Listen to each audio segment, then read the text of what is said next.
시원은 이렇게 하면은 진짜 택도 없는 강팀들이어서 사실 이 경기를 3대1로 이겨서 뭔가 여론이 희석될 거라 전혀, 생각을 전혀, 하겠지만 전혀 팔레스타인한테 0대0 비긴 건 그다음에 이건 경기 실드가 안 되잖아요. 아니 왜냐면 경기 본 사람은 알고 이 경기도 아니야.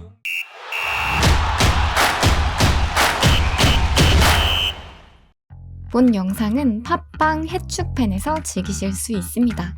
오만과 대한민국의 경기 1대3으로 대한민국이 승리를 거뒀습니다. 오, 일단 박수. 뭐 일단 네. 고생했습니다. 네, 선수들이 정말 선수들이 열심히 선수들이 정말 열심히 했습니다. 그렇습니다. 코치까지 고생했어요. 야, 진짜 손흥민 야, 지금 저희가 득점 장면이 나오고 네, 있는데 끝나는 직후라 득점 장면 보고 있는데 진짜 손흥민 선수의 두 번째 골이 좀 결정적이지 않나? 네, 두 번째 선수의 두 번째 골 장면에서 이제 이강인 선수랑 손흥민 선수 두 명이서 패스 한 3번 왔다 갔다 하는 골이 나왔거든요. 역시 체급체로 누를 거면 이렇게 찍어 눌러야 된다. 네. 딱 그러니까 여실히 보여준 것 같아요. 그게 이제 전 경기에는 안 됐던 거고 이번 경기에는 그래서 그게 이게- 됐던 차이가 있었죠. 이게 당연한 거죠. 네, 아, 그래서 사실- 뭐 네. 근데 우리가 지금부터 해야 될 얘기는 1대3으로 이겼지만 경기력은 1대3과는 조금 거리가 거리가 많이 멀었다. 있는 그런 경기력이어서 일단 얘기 처음부터 시작해 보겠습니다. 그쵸. 네, 그래서 일단은 대한민국이 이번에 라인업을 1차전과 비교해서 많이 바꿨습니다. 일단 오세훈 선수 톱에 들어왔고 그다음에 2선에 황희찬 선수 들어왔고 그리고 3선에 박용우 선수 그렇습니다. 들어왔고 그리고 수비 라인에 이명재 선수, 정승현 선수 이렇게 들어오면서 상당히 큰 폭의 변화가 있었습니다. 네, 전 경기하는 5명의 라인업 변화가 있었고 그 과정에서 이제 서령우 선수가 오른쪽으로 이동을 했고요. 그다음에 이제 저번 경기 정우영 선수의 역할을 박용우 선수가 수행을 하게 됐습니다. 아니, 그러면서 상당히 큰 변화가 있었는데 일단은 초반만 놓고 보면 변화는 좀 성공적이었어요. 그렇습니다. 변화가 성공적이었던 게 저번 경기에서 이제 부족하다고 이제 많은 비판을 받았던 것들이 그래도 조금은 그래도 너희 비판은 좀 들었어. 그래서 피드백은 조금 해왔어.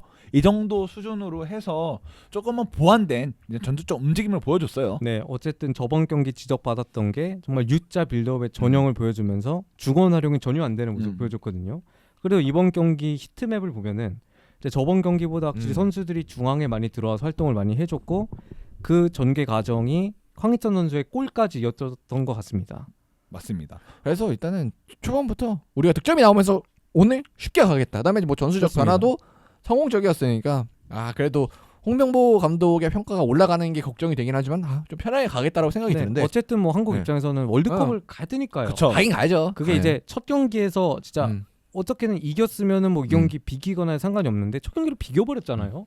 그러니까 뭐 객관적인 입장에서는 이 경기를 무조건 이기고 가야지 그 다음 경기들을 이제 이라크, 네. 요르단이니까 그 경기들을 좀 쉽게 갈 수 있겠나? 뭐 그 걱정을 해야 되겠죠. 그렇죠. 뭐 그리고 첫골 기록한 황희찬 선수 폼도 굉장히 또 좋아 보였고 맞아요. 네.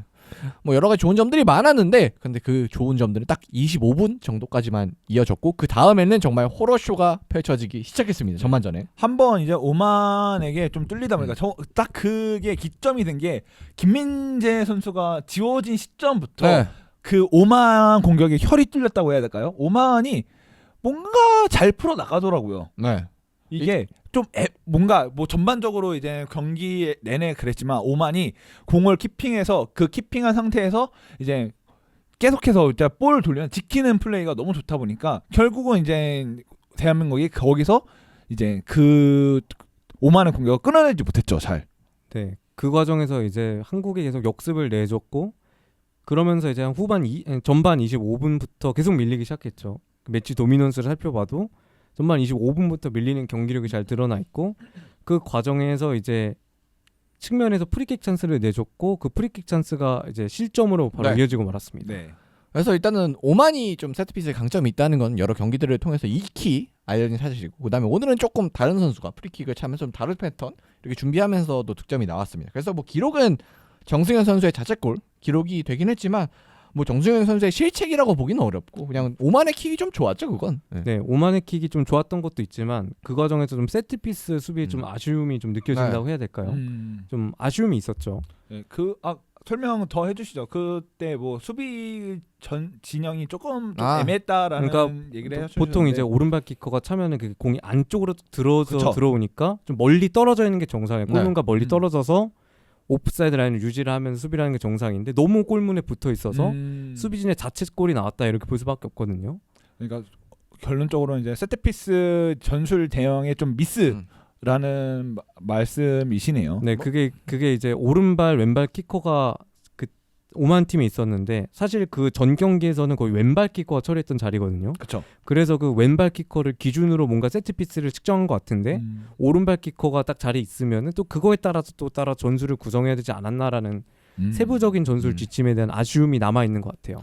뭐 그리고 이제 그 세트피스를 허용하는 과정에서 사실 그 세트피스 그냥 허용한 장면뿐만 아니라 그냥 계속 측면이 열렸습니다. 맞습니다. 맞아요. 그래서 일단 센터백과 풀백 사이 공간도 너무 넓었고 그리고 풀백이 상대 풀백과 윙어 그다음에 뭐 미드필더와 윙어 이렇게 수적 열세에 빠지는 장면도 많이 나왔고 그래서 뭐 김민재 선수가 뭐 이명재 선수한테 강력에 대해서 네. 얘기하는 장면도 있고 그랬는데 그래서 전반적으로 우리가 처음에는 뭐 압박도 잘하고 상대 정말 터무니없는 빌드업 미스 유도해내고 이러면서 흐름이 되게 좋았는데 우리 전방 압박은 약해지고 그렇습니다. 그리고 반대로 상대 측면 공격은 우리가 막아내지 못하고 그러면서 그냥 끌려가면서 1대1로 맞추면서 진짜 최악의 흐름이 됐던 것 같아요. 전반 끝날 때는. 전반전 이제 끝날 때쯤에는 이거 그 팔레스타인전의 재림이 아닌가 싶을 정도로 그 팔레스타인전 후반전 막판에 드러났던 문제가 전반전 막판에 드러났어요. 맞아요.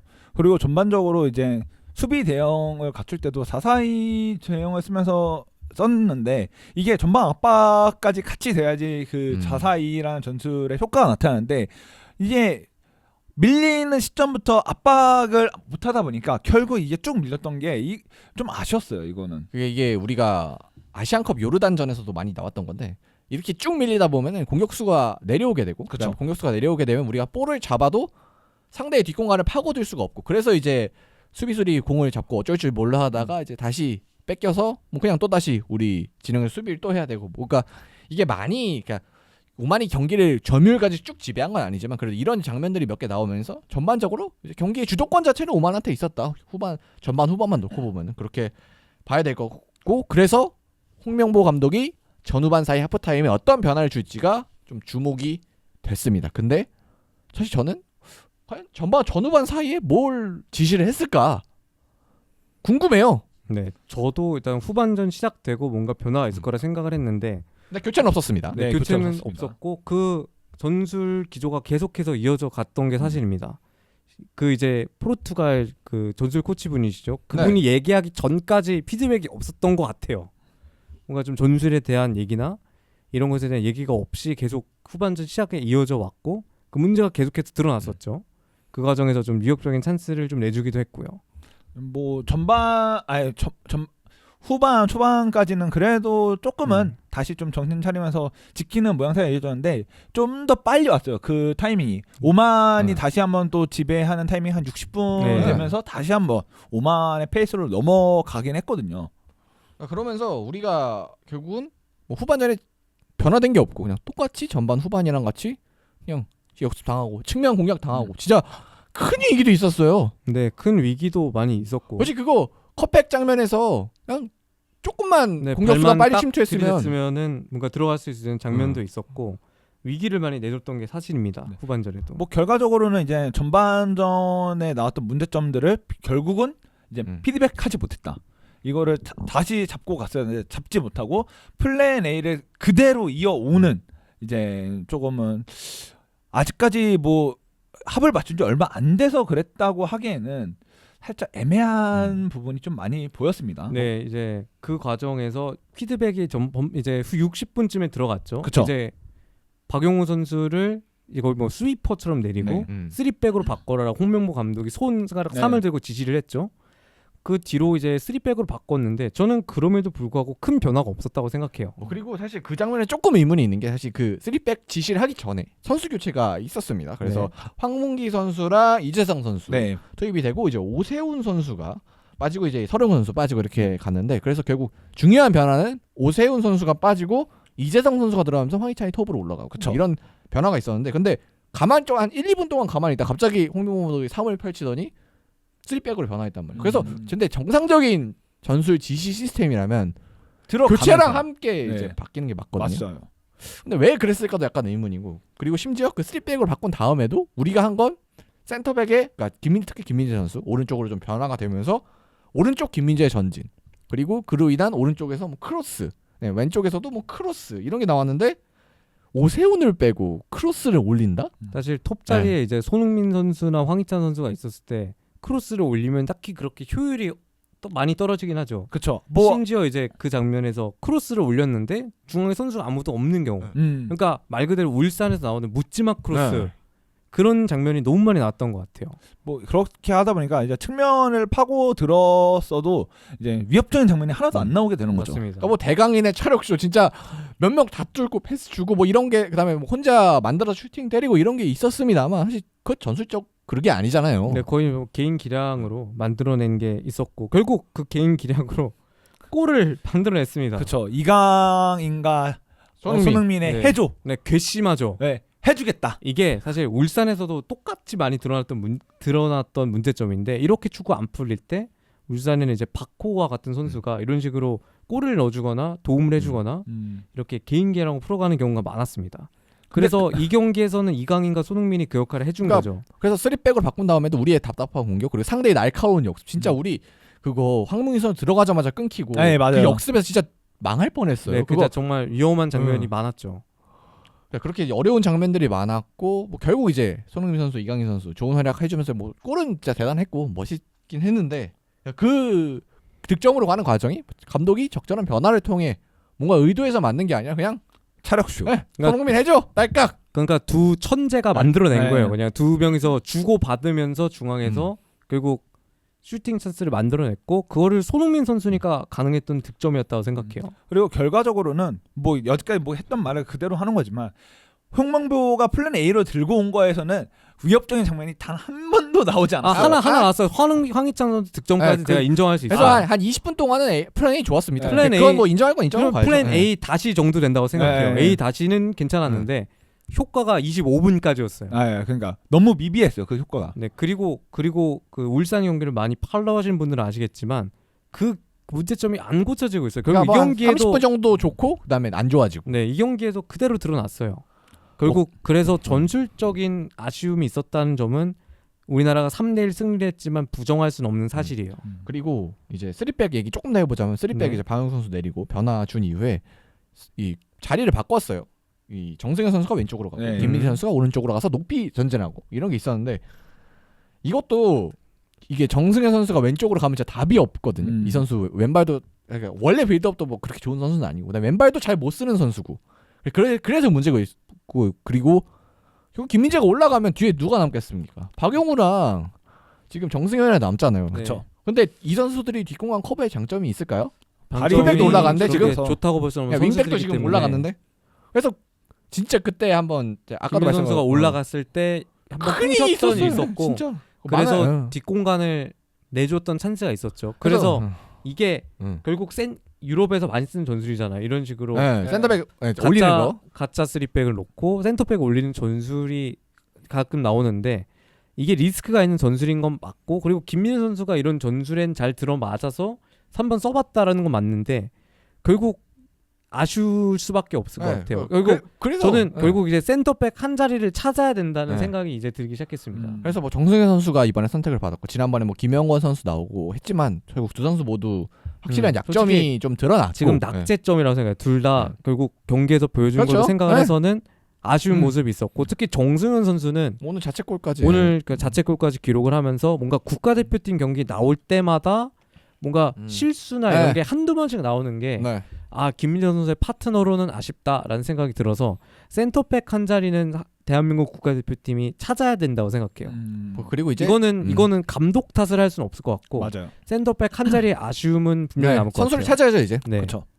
뭐 그리고 이 센터백 운영이 잘못됐다는 걸 깨달았는지 후반 막판에 가서는 또 다시 네. 바꿨어요. 사실 그냥 바꾸고, 원래대로 바꿨어요. 네. 바꿨어요. 원래대로 이제 김민재 왼쪽, 정승현 정승현 선수 오른쪽. 예. 네. 그래서 그런 점은 이제 잘못됐다는 걸 이제 본인들도 좀 깨달은 것 같고 그리고 이제 오늘 경기에서 막판에 특이했던 거는 추가 시간이 16분이었다. 네. 근데 그 16분은 충분히 이제 좀 줄 네. 수 있을 만한 왜냐면은 VAR 그 장면이 하나 네. 있었기 때문에 네, 이제 그 손- 장면 그거 엄청 길게 봤어요. 네. 네, 이제 손흥민 선수가 페널티 박스에서 이제 오만 수비수한테 좀 밀려서 넘어지는 모양새가 네. 있었는데 이제 그걸 보고 주심이 한 7분 8분을 보더라고요. 맞아요. 좀 엄청 길게 봤고 그리고 우리도 보면서 조금은 애매하다. 그러니까 네, 의견이 맞아요. 좀 네. 갈렸죠. 네, 맞아요. 어떤 분은 파울이라고 음. 그러고 어떤 분은 안 줄 수 있을 것 같은데 네. 라고 말하면서 심판도 인생일 애매하다. 때 고민을 네. 하는 것처럼 보였죠. 그래서 뭐 결국 그건 주지는 않았고 뭐 그리고 그 다음에 쿨링 브레이크 네. 있었고 그리고 그리고 선수들 뭐- 많이 이제 넘어져서 그리고 네, 부상으로 실려 나가기도 오만 했으니까. 선수 2명이 실려 나갔고 네. 그러다 보니까 추가 시간 엄청 길어졌어요. 그래서 결국은 이제 이 긴 추가 시간을 우리가 잘 활용을 해서 뭐 득점을 하고 이제 결국 추가골을. 3대 1로 네. 1대 3으로 승리를 거뒀습니다. 그래서 뭐 주민기 선수 득점도 좋았고 그래서 손흥민 선수 1골 1도움 활약 너무 좋았고 그래서 선수들은 보여줬습니다. 근데 감독은 보여주지 못했습니다. 네, 감독이 뭔가 네. 이거를 전술적으로 해가지고 그러니까 역전승은 아니지만 어쨌든 승리를 이끌었다라고 보기에는 좀 아쉬움이 있죠. 맞아요. 결국 이게 교체 투입으로 뭔가를 만든 게 아니라 손흥민하고 이강인 선수 날, 둘이 뚝딱뚝딱 네. 해가지고 손흥민 슛골 역전 이거거든요. 그러니까 주민기 슛골 네. 추가골. 네. 네. 뭐 좀 완전 전술적으로는 역습이니까. 그거는 이제 우리가 다 뭐한게 없는 거죠. 오반 선수 다 지치고 한국이 이제 역습하는 과정에서 만들어낸 골이기 때문에 사실 그냥 버저비터 같은 그러니까 느낌이죠. 그 세 번째 골 들어가기 전에도 사실 불안했어요. 맞아요. 네, 이제 뭐 그렇죠. 세 번째 골 들어가기 전에도 뭔가 실점에 가까운 장면이 한두 장면이 있었어. 저도 좀 상대 흐름을 끌는 법을 좀 가지고 있으면 좋을 텐데 좀 상대 흐름에 말려가는 느낌이 네. 있었다고 생각을 해요. 이번 경기 내내. 그래서 이렇게 오만전은 뭐 다행히 1대 3 이겼죠. 승리를 네. 거두면서 최종 예선 첫 승을 거두긴 했습니다. 진짜 이렇게 하면 확실한 건 다음 10월에는 진짜 좆될 수가 있습니다. 그러니까 10월의 문제점은 상대가 이제 너무 세요. 상대가 이제 요르단, 이라크인데 이 두 팀은 이제 요르단은 한국한테 이긴 적이 있죠. 아시아 때. 최근에 그리고 또 이겼죠. 이라크가 저는 냄새가 심상치 않아요. 그러니까 그 네, 이라크 시작 칭찬을 전에도 많이 했죠. 네, 이라크 칭찬을 엄청 많이 하더라고요. 볼 풀어내는 것도 좋고 정말 네. 좋은 팀이다. 거기는 헤딩 딸깍이 가능한 팀이거든요. 맞아, 그- 피지컬도 좋다고. 그러니까 예전에 이제 이라크가 그 잔디 먹방 사건 있잖아요. 아, 그 공격수가 저희가 뭐 잔디 먹방 때문에 좀 안 좋은 이미지를 네. 인식하지만 헤딩 딸깍이 되는 선수거든요. 후세인이라고. 이런 선수를 좀 조심해야 될 것 같고. 그래서 이라크가 좀 위협적인 상대가 될 것 같고 요르단도 한국을 상대로 이겼던 적이 있기 때문에 만약에 홍명보가 계속 간다면은 이 두 경기에서 명운이 결정되지 않을까. 막 국정감사를 넘기더라도 이 중동 감사는 넘기기 네. 어려울 것 같다. 이런 개인적인 생각입니다. 그래서 지금대로라면 사실 홍명보 감독이 보여준 게 없고 거의 비판할 것만 남는 네. 이번 9월 A매치가 됐는데 진짜 10월은 이렇게 하면은 진짜 택도 없는 강팀들이어서 사실 예. 이 경기를 3대1로 이겨서 뭔가 여론이 희석될 거라 아, 생각을 하겠지만 전혀 아니죠. 팔레스타인한테 0대0 비긴 건 그다음에 이건 경기 실드가 안 되잖아요. 아니 왜냐면 경기 본 사람은 알 거 이 경기도 아니야. 이 경기도 네. 저희가 82분 전까지 클린스만 때와 같은 생각이었어요. 아씨 뭐하냐. 어. 이 스쿼드로 아니 뭐 손흥민 황희찬 톱에 넣고 크로스를 쳐하고 있지? 라는 생각을 하고 있을걸요. 그건 감독의 지시니까 그렇죠. 그렇겠죠. 예. 뭐 결론적으로는 모르겠네요. 그냥 아직까지는 홍명보가 천지개벽할 수준으로 뭔가 보여주진 못했어요. 그렇기 때문에 다음 경기도 일단 한번 뭐 자리를 지키고 있다면 지켜는 봐야 될 것 같은데 사실 뭐 지금 보여준 거 피드백해서 바꿔온 걸로는 좀 택도 없겠다. 네. 그래서 좀 이 팀들을 잘 잡아내려면은 획기적인 변화가 필요할 것 같고 뭐 그건 본인이 만들어야 될 것 같은데 근데 네. 일단은 우리가 오늘 경기로 국회에 불려 나가는 걸로 이제 정해졌고 그렇기 때문에 거기서 분명히 또 경기에 대한 얘기도 나올 거예요. 뭐 그렇죠. 물론 이제 안 나올 수가 없죠. 그 경기력에 대한 부분도 나올 텐데 그거를 뭐 어떻게 풀어 나가야지. 그래서 홍명보 감독의 상황은 더 어려워졌고 그래서 그 뭐 사실 뭐 바로 잘릴지 어떨지는 모르겠지만 어쨌든 그게 우리 대한민국 대표팀의 앞으로 최종 예선 여정에 있어서 매우 중요하다. 네. 이렇게 어쨌든 봐야 될 것 같아요. 선임하는 과정이 불공정했기 때문에 감독 입장에서는 결과로 보여주고 음. 싶었을 거예요. 과정이 좀 이상하더라도 내가 네. 만약 두 경기를 친구를 깔끔하게 보다- 이겼어요. 네. 그러면은 이제 뭐 홍며든다. 말하면서 그쵸. 당연히 실러들이 있을 거란 네. 말이에요. 그러면은 결과주의적으로 보여주지 않았냐 이렇게 되는데 결국 이 두 경기에서 보여준 경기력으로는 선임 과정도 불공정한데 경기 결과도 안 좋으면은 당연히 비판 여론이 더 가해질 수밖에 없고 결국에는 이제 이 두 경기를 1승 1무로 마치긴 했지만 팔레스타인 때 홈에서 비긴 그 결과는 설명하기가 힘들 것 네. 같아요. 사실 지금 이제 경기가 다른 경기 끝났지만 요르단이 팔레스타인을 이겼거든요. 네. 뭐 당연한 결과죠 사실 사실. 이게 당연한 결과예요. 네. 그리고 우리나라 홈에서 비겼는데 이거는 정말 저는 설명이 안 되거든요. 아, 그래서 진짜 이 걔네는 홈이 없어. 지금 홈이 전쟁 중인 나라야. 팔레스타인은. 그래서 홈이지만 홈이 아니죠 거기는. 네. 그래서 진짜. 이 경기를 3대1 이겼다고 실드 받을 이유는 1도 없다. 그다음에 3대1도 3대1 경기력이 아까 계속 말씀드렸듯이 아니기 때문에 사실- 진짜 뭐 그렇죠. 기대됩니다. 그것도 뭐 라이브 해야 되나? 그거 근데 뭐 시간 되면 한번 네. 라이브 하면 재밌을 네. 것 같은데. 아 근데 그거 좀 길어가지고 아, 그다음에 그러니까요. 시간도 오후라 이게 될지 모르겠는데 어쨌든 뭐 저희가 팟캐스트에서 다루긴 할 거니까 어쨌든 그 청문회라고 해야 되나요? 어쨌든 그게 끝나면은 또 그거에 대해 또 한번 다뤄보는 시간 갖도록 하겠습니다. 자 그러면 자 오만과 대한민국 경기 그래도 다행히 승리는 거둬서 최종 예선 그러니까 월드컵 진출에 큰 고비를 넘겼다. 다음 감독은 조금 편안할 거예요. 우리가 왜 5만전을 답답하게 그러니까 좀 쫄리면서 봐야 되는지 모르겠는데 진짜 어떻게 될지 모르겠습니다. 일단 붙이기 봐야죠. 그렇습니다. 어쨌든 오늘 경기는 그지 같았다로 이겼지만 정리를 해보겠습니다. 자 그러면 저희 경기는 여기까지고요. 저희가 또 팟캐스트 다음 주 월요일에 또 준비가 돼 있고 또 주말에 우리가 라이브 사우스햄튼 맨유 경기가 있긴 하네요. 준비하고 있잖아요. 아 그렇긴 하네요. 그래서 그 경기도 있고 제가 실시간으로 네. 욕을 하고 절망하고 선수를 어떻게 네. 입으로 살인할 수 있는지를 내가 볼 수 있어요. 사우스햄튼 골수 팬이거든요. 진짜 화내요, 진짜.